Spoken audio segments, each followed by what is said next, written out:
Mike Moore Media, the first place to hear Rockingham County news and information. Neville Hall, the mayor of Eden, is on the line. Mayor, hey, welcome back, sir. Thank you, Mike. Thanks for having me. Always good to have this monthly visit on the fourth Friday of the month.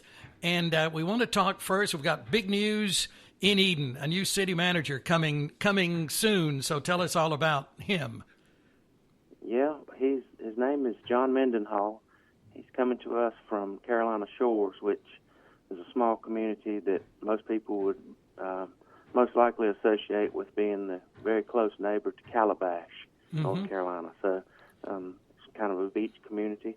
And we went through an extensive search we hired a firm to help us narrow down the candidates and perform some assessments, and it took months to get it done, and we finally settled upon John, and we're just real excited and think he's going to do a great job. I spent most of the day this past Saturday with him riding around in Eden and introducing him to some folks, and he just has a great personality, very smart, and we're excited that to have somebody lead us, take over the city and lead us in a positive direction. It's been a long year without a manager, except for it's been great to have Terry Shelton there as an interim manager to hold us together, but I know he's ready to go back into retirement. So, sure, yeah. We're excited to have John Mendenhall coming to help us. Well, looking forward to meeting him. He's coming from a good place. That's some good seafood down in Calabash, but he's coming to a good place, Eden. What attracted you to him and him to Eden, do you think, Mayor? I think I'll start with what he has described. The reasons he applied was the community where he works now. He's worked in several larger communities and was a county manager up in Virginia, and he's moved down there to the beach, and he's in a community where, as you can imagine, there are mostly retirees that are there, and they really don't have a desire for growth, and that's understandable. They just don't want industry or anything else interfering with their retirement. So they're kind of comfortable right there, aren't they? The way it is. That's right. Yeah, I understand. So, and he's looking for an opportunity to grow a city and economic development. He's strong in that, so he's looking to advance his career, and we are a bigger population than where he is now. So this is a good move for his career, and hopefully he'll come and stay for a long time. But what attracted us to him was, like I mentioned, that interview process, that the firm that we hired to narrow the field down for us. He just scored exceptionally well in each of the phases of that. There were phone interviews and tests, scenarios, things they were put in, and they were scored with blind results. So the people giving the interviews and performing the scenario tests or things, they didn't know which candidate they were talking to. So that took all the bias out of it.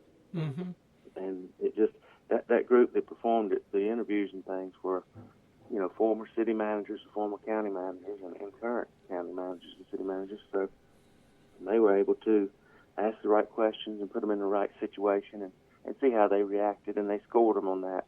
And then once we got through all of those, we narrowed it down to 3 candidates and had them come into City Hall, and we social distanced and did an interview with the entire board, and then voted on it, and John was the unanimous choice. So it was a long, thorough process, and I think we've made the right choice.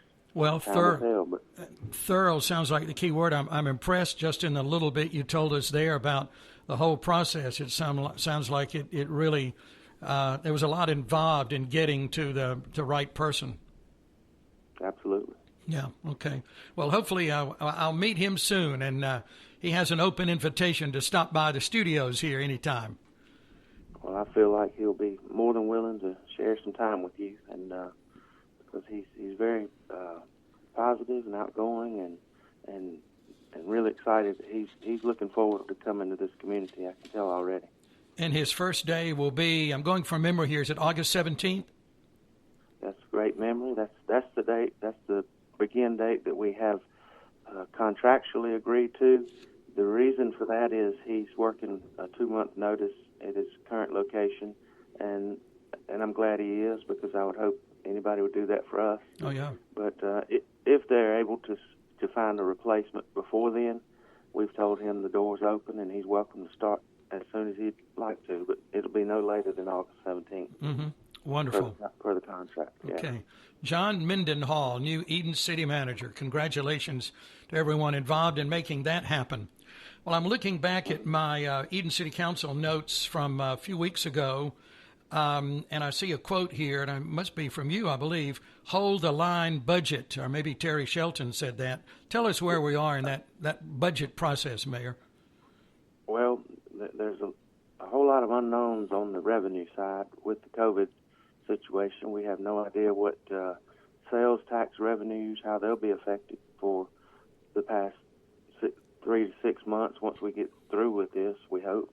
And so it's yet to be seen what revenues will be have there. And, of course, the governor's order to not disconnect utilities has led to a backlog of unpaid utility bills. So those sort of things just create no way to be able to estimate your revenue side. So we just basically adopted the operating side that we've been operating last year with. However, holding back on any capital expenditures until we have a better feel for, how we'll be affected in the long run. Will property values go down and property tax go down with that? It's just a lot. It's yet to be determined, and how much help we'll get from the state and federal levels to get us back to somewhat of a normal revenue stream. And if we are able to, then we'll go back and amend the budget and take care of bigger expense items that we have to, that we're basically having to put off for a couple of years. But this is a situation where we had to approve, or it would behoove us to approve the budget even without those, because it affects the tax billing and all sorts of things if you do an interim budget. So we decided to just leave it almost as it was, except cutting some expenditures for capital things, and approve that. So just try to hold on. Like, I guess that's what I meant by that. Mm-hmm. Yeah, just leave it like it is as most we can, and then if we have to adjust, we just will. Yeah. Okay. You can make amendments anytime through the year, can't you? That's correct. Yeah. Mm-hmm. Okay. All right. So thanks for that budget update. And just another note on the utility bills. And I know a letter is going out in July to customers, but Eden not the only one, but all municipalities. This is a mess, isn't it? Really. It is, and I serve on the North Carolina League of Municipalities Board of Directors, and this has been something that we've talked about a whole lot in our meetings. It's definitely not just Eden, and it's definitely, but it is going to put a bigger burden on the smaller cities than the other larger municipalities have. Possibly some other streams of income that's not so dependent on the residential customers. Mm-hmm. Whereas here we are. If we get behind with our residential customers, it makes it really hard for someone to catch up if they're 5 or 6 months behind, just because they were unfortunately out of work, and that definitely is the case. And there's also some cases where people are just taking advantage of the fact that they know they can't be cut off. And these people sometimes are always paying on the last day that it's due, or right when it's being cut off, and now it seems like it's a blessing to them, even though they're still working, but understandably it's going to be a burden when we're able, not that anybody's going to come out and immediately cut it off. You have to set up a payment plan, but it's going to create somewhat of a higher bill for several months until you catch it up. That's what I'm scared of. It's going to put a burden on the citizens. Yeah, well, and as we just mentioned there, so a letter is going out to all residents in Eden in July, kind of explaining where we are and putting together some kind of payment plan so we can get back on track with all of that. That's right. Yeah. We have to move forward and have to catch that stuff up. Yeah. Okay. Well, I know things are pretty much on hold with events and things like that, but it's encouraging to go around the city and see new businesses opening. It's a difficult time to open a new business for sure, so we certainly want to support them, our local businesses, whenever we can. But where are we in economic development and industry and business and all of that, Mayor? Yeah, this was hard for me to believe, but Mike Doherty and I were talking, and statewide industrial recruitment, the efforts are ahead of where they were in 2019, despite the virus. So wow. Things are starting to happen, and people, and they measure that based on site visits and those type of things. How much activity do we have, and we're ahead of where we were last year. So that's promising, and hopefully once every company gets an opportunity to get back to normal, we should be in a good position to maybe take advantage of that. I know there's a couple of active projects in our area, and we have extremely high expectations based on the amount of activity that the companies have been exhibiting at the different properties. So, I mean, they've been visiting more than once, or more than 10 times in some occasions, and it's looking good that we're going to finally have some movement with some industrial properties, and the state codes those names for the companies. So as for confidentiality, they don't want anybody to know the names of the companies. So when we can, I'll be excited to release the good news that we're expecting to happen, and then there's some expected good news for one of the key downtown Leaksville properties. It's been under contract for a while. It's finally made it to the attorney's office for a title search, and we expect to get that one closed and a remodel started on that. And then there's another downtown property that's under contract. It's been vacant for several years and will be home to another new business. So I think Randy Hunt's doing an outstanding job with for recruiting downtown businesses, and we're right on the edge of turning the corner. It's been several years that we've been working on some of these projects, and we're excited that we're close now to seeing some action happen. Yeah, things are moving, in a positive way. Can you confirm one of those properties is the old Central Hotel? That is one of the properties that we're hoping to have under new ownership very soon. Okay.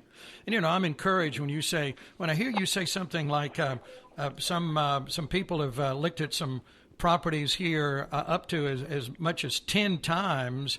They seem like they're really interested and just coming back and just making sure it's the right fit and all of that. So yeah, we'll be ready when those announcements come. That's good news. I'm excited. Yeah. Okay. Let's talk about the sewer line across the river and where that is and what's involved in that, because that's been a problem there for a while, about to be fixed.